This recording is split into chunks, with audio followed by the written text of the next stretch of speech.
Zotung azura titila esa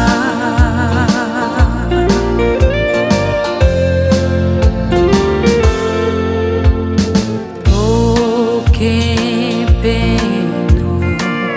que sorang song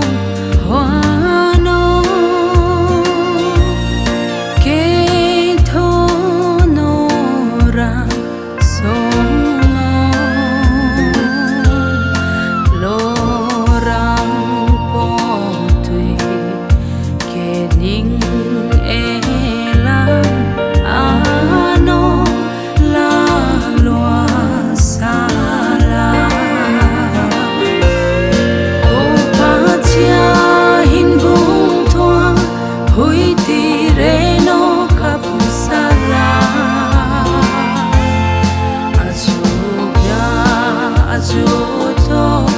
azura titila esa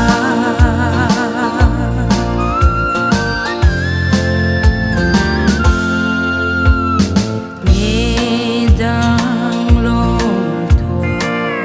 hi hoi pung no ho no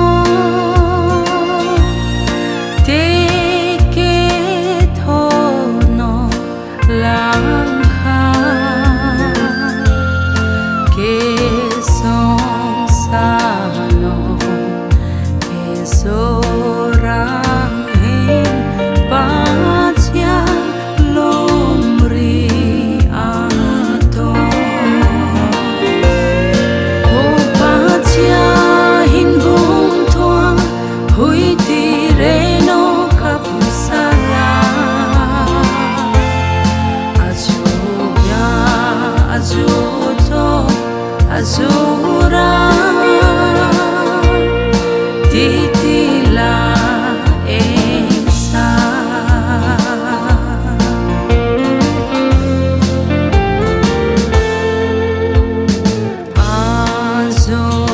azomopi nolong eke peno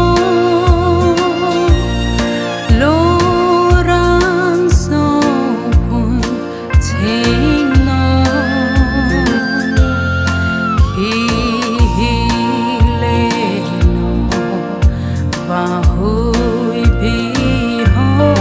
siano ke thonora lopua o azomopi heto pora azubia Zotung azura